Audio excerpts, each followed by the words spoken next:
Okay, so you've gotten everything set up now and you're ready to do your first print. I wanted to talk to you about supports because this, I think, is something that can be a little bit difficult for new users starting out.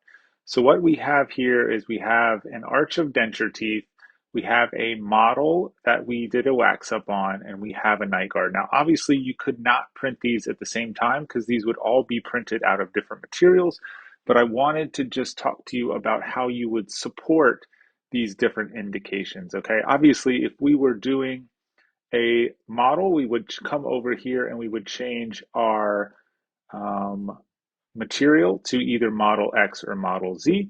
If we were printing just these denture teeth, we would use Flexera Smile or Smile Ultra Plus, depending on which version of that we had. And if we were doing the guard, we would use eGuard. So in this case, I'm not going to pay no attention to this right side of the screen. I just want to talk about how to approach these different indications and the best way that I have found to add supports to these. So let's start with the model. The model is the simplest thing. Usually it comes in and it will either be solid or it will be hollowed out, kind of like you see here. Now you can print this flat to the build platform, but that can cause some problems sometimes when you are trying to get it off of the build platform because when it's hollow, it's relatively weak, and you get pretty good stick to of the model to the build platform. So it can be a little bit challenging to get off. And I have had over the course of my printing career a couple of these break when I've been trying to take them off. So what I would do first is orient it flat to the platform. And the way you do that is you see these four things up here around this compass, and you have this kind of gyroscope that you can change the orientation of your print.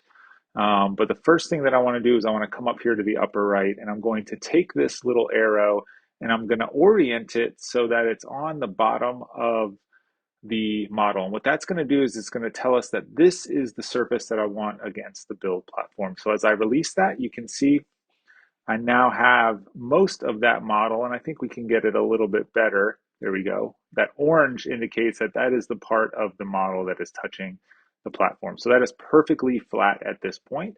I would come over here. Now, the supports are a little bit different depending on what you are printing. So what I want to do is come over and change this, at least for a second, to model X.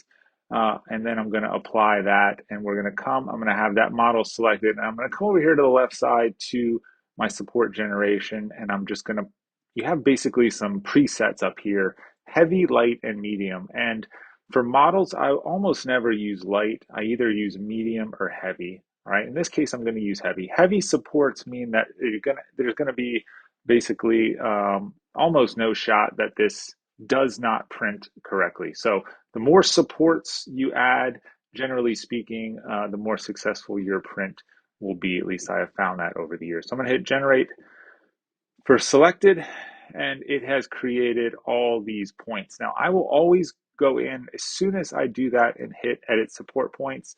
And what this does is it gives us a look at where all those supports attach on our model. Okay, so you can come in and adjust these if you feel like you need to. Usually with heavy, we don't have to.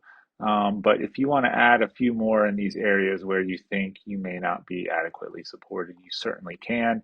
For the most part, these presets do a pretty good job though, and you should have no problems with these heavy supports working for you. So I'm going to hit apply there, and we should be good to go as far as the model. So the purpose of me adding these supports is twofold. Basically, it's just going to ensure that this model prints successfully, but that would probably happen, honestly, if we were to print it just flat, the model itself, flat against the build platform. What these do is they make it a lot easier to get it off the platform, because as you're getting underneath and you're trying to get that blade that we've provided for you underneath that print, generally speaking, it's easier to do that under these supports than it is under a solid model. Okay, the other thing is this base setting. And right now it's on fence. There's three, there's none, there's base plate and fence. And I would want none for this because once again, I think it's just going to make it easier for us to get this off of the build platform. So I'm going to regenerate those. And it's you just have these nubs. And once again, it's never a bad idea to yeah, to go back and double check and make sure that those support points are, first of all, where you want them. Might just add a couple here and there where I see that they might be a little deficient. But for the most part, that is ready to go. I think that will be successful. We'll hit apply. We should be just fine there. All right, the other thing that you can do is this is a pretty tall model with a pretty big base. So another feature is this slice plane tool. Now I would normally do this before we add supports, but I would slice this to get it down to where I'm not having such a tall model to print. All right, the taller the model is off of the platform, the longer it's going to take to print. So we would knock that down just a little bit, and then we would add our supports. Okay, so we'll regenerate those. We'll re-edit, and we're good to go. Okay, so that is how I would normally add supports to a model.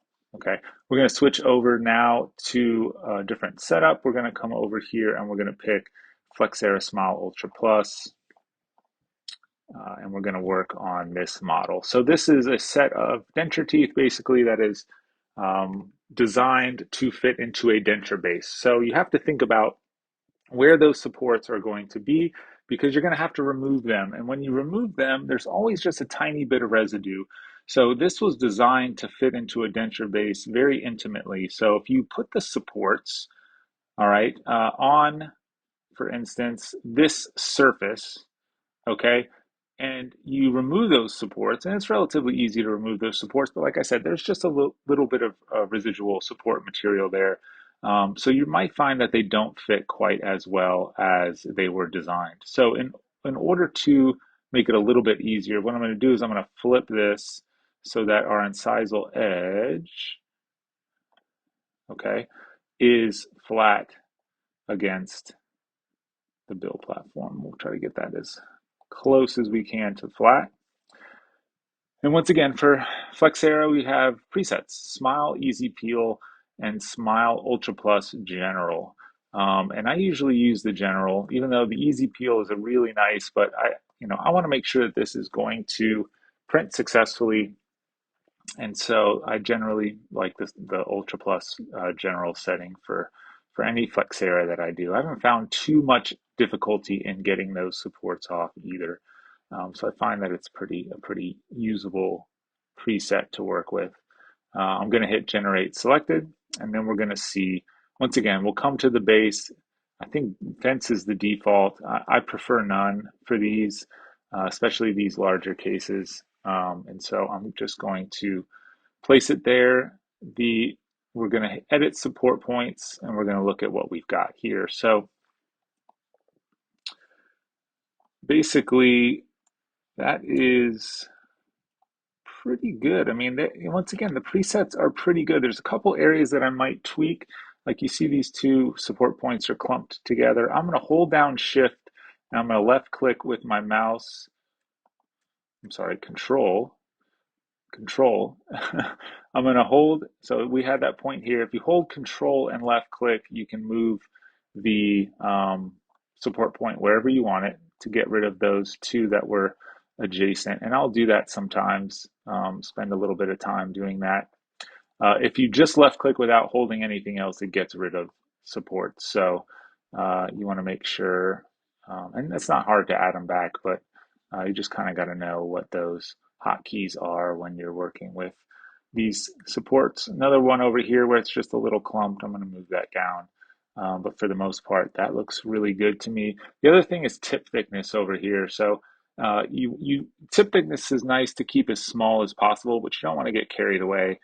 Usually 0.7 is a very safe tip thickness. I will sometimes take it down to 0.6, but generally speaking, I won't go any further below zero point 0.6 for my Flexera. So we'll apply that, and that's basically it for Flexera. Once again, um, you want to make sure you have the most recent build style downloaded, and you can get those at the website that I indicated earlier in the video.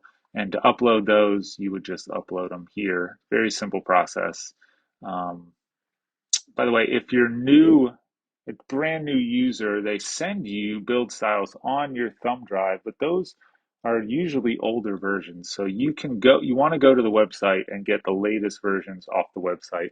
And those are being updated every once in a while just to make your printing more successful. So always keep an eye out for yeah, for updates. By the way, there is a update blog update that will often show up in this upper right hand corner that lets you know potentially when those new build styles are released. Okay, so that's Flexera. The last thing is night guards. All right, so we're going to come over here. We're going to change our print setup to eGuard. By the way, there's a brand new material coming out very soon that is going to be a huge improvement over the current technology that is out there on the market. I'm told it's excellent. Beta testing is going to be started any day now, and I'm really excited about that. There's been a lot of buzz around the company regarding this material. But eGuard is what we currently have. We're going to delete what we've done. All right, same thing here. You want to orient it. Initially, it'll bring it in. It'll be at some random orientation.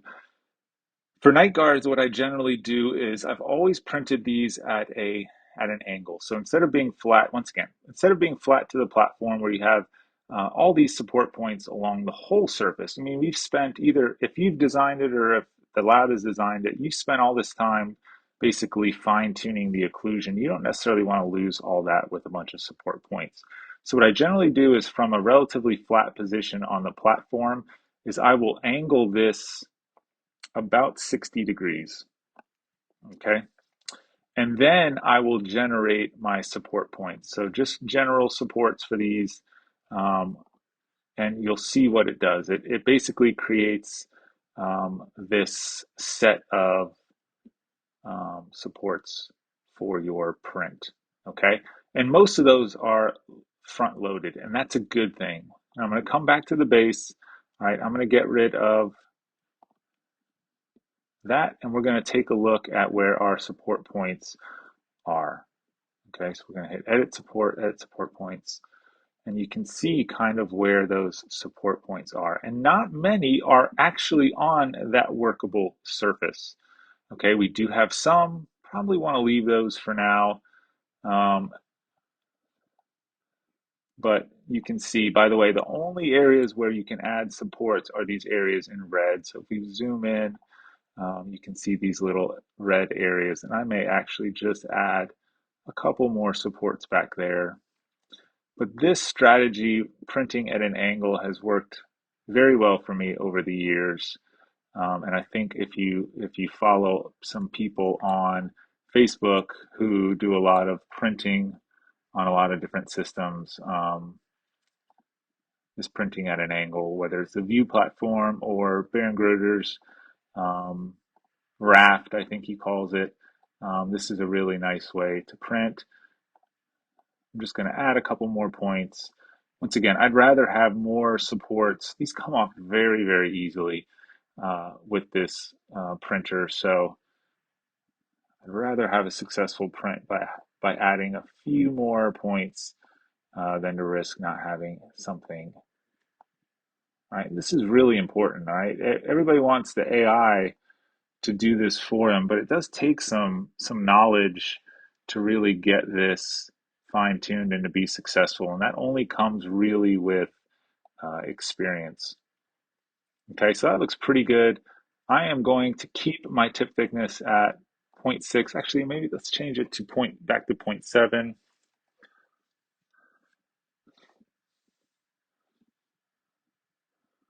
Okay, and that is how I am going to print that. Okay,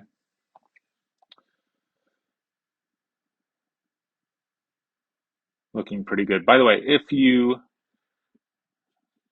if you hit edit supports and you edit all those supports and then you change something else, you will have to go back and re-edit those, just so you know.